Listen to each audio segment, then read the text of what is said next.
Hola, bienvenidos nuevamente a este miércoles de Océanos con Brit. En esta ocasión aprenderemos de la mano con el biólogo Azael González, quien nos platicará sobre las implicaciones del cambio climático en los ecosistemas marinos. Adelante, Asa. Muchas gracias por la presentación. Como nos mencionó Cintia, en esta cápsula hablaremos sobre los océanos. Imaginemos que estamos en la playa. Probablemente podríamos ver barcos, gaviotas, incluso animales marinos. Suena un día relajado en la playa. Suena bien, ¿no? Pero ¿saben qué no suena bien? El cambio climático. Y es que a medida que los humanos seguimos contaminando el océano, la manera en la que nosotros veríamos este día en la playa podría cambiar. En este video aprenderemos sobre los efectos que tiene el cambio climático en el océano y cómo podemos solucionarlo. Si pudiéramos dividir la superficie de la Tierra como un pastel, 3 de 4 rebanadas serían océano. Esto quiere decir que el océano es una gran extensión de agua salada, de la cual los humanos obtenemos alimentos y medicinas. A pesar de ser tan importante para los humanos, contaminamos y el calor y los gases de efecto invernadero podrían afectarlo de manera inminente. Además, el océano nos ayuda a regular la temperatura. Esto quiere decir que ayuda a que los inviernos sean menos fríos y que los veranos sean menos calurosos. ¿Alguna vez has escuchado qué es el calentamiento global? En pocas palabras, el calentamiento global es el aumento gradual de la temperatura a largo plazo. Esto está ocasionado principalmente por el aumento de los gases de efecto invernadero. Uno de los principales gases de efecto invernadero es el dióxido de carbono. El dióxido de carbono, también conocido como CO2, es el producto de la quema de combustibles fósiles, como por ejemplo la gasolina, y tú lo puedes observar en los escapes de los autos, camiones, motocicletas, etc. También es el resultado de la quema de muchos otros combustibles fósiles producidos por las industrias, y es el resultado de la respiración. Nosotros inhalamos oxígeno y exhalamos dióxido de carbono, ¿ok? Otro gas de efecto invernadero importante es el metano. El metano se produce principalmente en los vertederos, donde hay mucha basura. Al estar en contacto con el calor y la humedad se produce metano. También ese gas producido en las excretas y en las flatulencias de los animales que se utilizan en la ganadería. Por ejemplo, las vacas, de las cuales nosotros consumimos su carne en muchas hamburguesas. De manera natural, estos gases se encuentran en la atmósfera. Sin embargo, desde hace un par de siglos, la cantidad ha aumentado de manera exponencial por el uso de estos combustibles como la gasolina y el gas natural. De esta manera, la Tierra se empieza a calentar.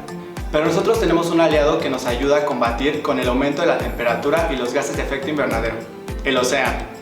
El océano absorbe más del 90% del calor extra que hay en la Tierra. Debido a ello, en el último siglo solamente ha aumentado 1 grado centígrado la temperatura de la Tierra. Si no tuviera esta capacidad absortiva el océano, la temperatura hubiese aumentado en 36 grados centígrados. ¿Ok? Además de absorber el calor, el océano también lo puede dispersar por todo el mundo a través de una red de corrientes global que se denomina corrientes marinas. Estas corrientes marinas hacen que el calor se distribuya a lo largo del mundo y países y lugares que se encuentran en la misma latitud tengan temperaturas diferentes. Por ejemplo, Londres en Europa y Calgary, esta es una ciudad de Canadá, que a pesar de estar en la misma latitud, una tiene inviernos de 5 grados centígrados, Londres, y Calgary tiene inviernos de menos 11 grados centígrados. Debido al aumento de la temperatura, las regiones más frías de la Tierra empiezan a descongelarse.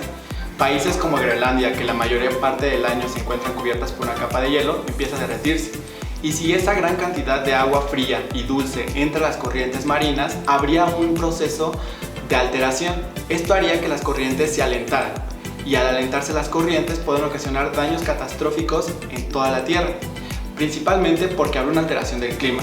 Países enteros sufrirían unas olas de sequía y otros podrían experimentar grandes lluvias e inundaciones.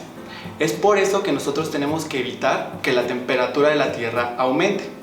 Además de eso, aumentaría el nivel del mar, y al aumentar el nivel del mar, las zonas costeras donde las personas llegan a realizar actividades turísticas, aumentaría el nivel del mar. Esto quiere decir que se inundarían y animales y plantas se verían en riesgo de extinguirse. Las y los científicos proponen que si el aumento de la temperatura continúa, existiría una mayor probabilidad de haber desastres naturales. Estos serían más frecuentes y más peligrosos, más duros. A su vez, los científicos de la NASA han propuesto que el aumento del nivel del mar llegaría a ser más de 100 centímetros. Entonces eso significaría que si a mí me llega el mar el pecho, me cubriría completamente. El aumento de la temperatura del mar también está asociado a la introducción de especies exóticas introducidas, las cuales desestabilizan los ecosistemas, y también a la proliferación de enfermedades marinas, por ejemplo la bacteria Vibrio, la cual puede ocasionar cólera en las personas. Además de esta enfermedad, también existe la proliferación de algas que son nocivas, que pueden desestabilizar el comercio de algunas especies marinas. Ya revisamos cómo afecta el calor a los océanos, el aumento de las temperaturas, pero ahora hablaremos de cómo afectan los gases de efecto invernadero. El CO2, o el dióxido de carbono, es un gas que se encuentra en la atmósfera de manera regular, y este se va a absorber en el océano de diferentes maneras. Al igual que los bosques, en los océanos y en las zonas costeras existen plantas, algas y bacterias que utilizan el dióxido de carbono en el proceso de la fotosíntesis. Ellas absorben el dióxido de carbono y liberan oxígeno. De hecho, gran parte del oxígeno que nosotros respiramos, el 70%, se proviene a través del océano. El océano no solo captura el CO2 de esta manera, sino que también lo puede disolver en él por medio de diferentes reacciones químicas. De esta manera, el dióxido que se absorbe en el océano, el dióxido de carbono que se absorbe en el océano, puede transformarse a carbonatos. Estos carbonatos pueden unirse con otro elemento que es el calcio y formar carbonato de calcio. El carbonato de calcio es un compuesto muy importante en los océanos, ya que a partir de él se forman los exoesqueletos de muchos animales que se encuentran en el océano. Por ejemplo, los moluscos, los crustáceos, cangrejos, estrellas de mar, erizos de mar y los corales. Entonces, este es un elemento clave. Sin embargo, debido al aumento de los gases de efecto invernadero, este equilibrio que existe en el océano se está rompiendo, y el carbono que está presente ya no se transforma fácilmente en carbonatos, sino se transforma en un componente ácido llamado ácido carbónico. El ácido carbónico hace que las condiciones del océano sean más peligrosas y dañinas para la fauna que ahí habita. Al proceso de transformación del dióxido de carbono en ácido carbónico se le conoce como acidificación de los océanos, y este proceso se ha incrementado en los últimos años. De hecho, el pH del océano, la acidificación del océano, ha incrementado en un 30% en los últimos 200 años. Así como los ácidos pueden causar oxidación en los metales y quemar nuestra piel, en el océano el ácido hace que muchos de los esqueletos de los animales se vayan degradando poco a poco. Debido a esto, los animales van siendo cada vez más vulnerables a estos cambios. En las zonas costeras, las poblaciones que obtienen su alimento o sus recursos a través de estos animales también va disminuyendo. Esto quiere decir que una de las fuentes principales de proteínas de las personas que habitan en las costas va disminuyendo. En el océano, la pérdida de una especie no es algo que se pueda sustituir tan fácil, porque las redes alimenticias se ven alteradas. Ya hemos comentado cómo los gases de efecto invernadero y el calor afectan al océano, pero en este momento hablaremos de unas comunidades en particulares, los arrecifes de coral. Los arrecifes de coral son muy conocidos por la alta diversidad de especies que presentan. En ellas se encuentran esponjas, estrellas de mar, anguilas, peces de muchos colores e incluso medusas. En esta comunidad biológica, que es muy estable y lleva muchos años de maduración, también se ven reflejados los impactos del calentamiento global. Los arrecifes están formados por colonias de corales duros. Estos corales tienen una asociación simbiótica con un grupo de algas llamadas oxantelas. Las algas y los corales participan de manera mutua para poder vivir en los arrecifes. Las algas le van a proporcionar alimento y la coloración característica a los corales, y los corales le van a proporcionar al alga un lugar estable para que crezca y se reproduzca. Sin embargo, debido al aumento de la temperatura del mar, las algas que se encuentran creciendo dentro de los corales empiezan a ser expulsadas, y al ser expulsadas mueren del océano. Esto ocasiona que los corales, que son tan coloridos, pierdan su color particular y se vuelvan de color blanco. A este proceso se le conoce como blanqueamiento del coral.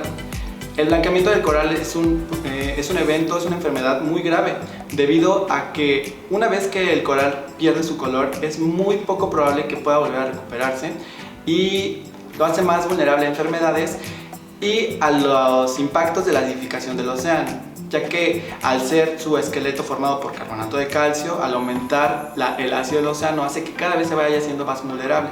En los océanos los episodios de blanqueamiento se han incrementado de manera desmedida en los últimos años y eso hace que estas comunidades se vean cada vez más propensas a la desaparición. Y no solamente desaparece el arrecife, sino que desaparecen todas las especies asociadas a él. Toda esa vida colorida que nosotros observamos, por ejemplo, en películas, va a ir disminuyendo a medida que no se hagan acciones que disminuyan la temperatura de la Tierra. 500 millones de personas dependen de los arrecifes de coral como fuente de ingresos.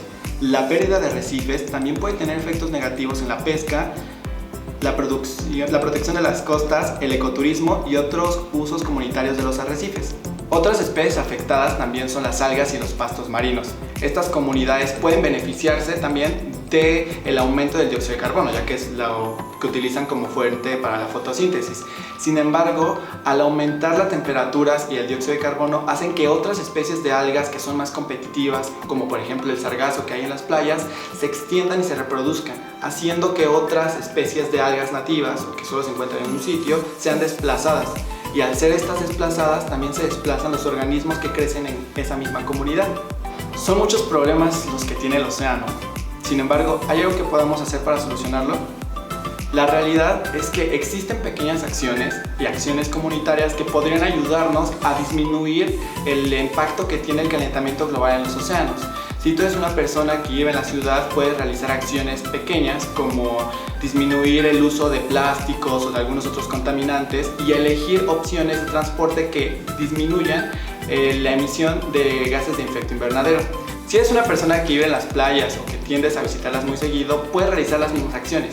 Incluso puedes sumar más, por ejemplo, usar bloqueadores biodegradables y tratar de evitar el extraer fauna, conchitas o cualquier otro animal o flora de las playas.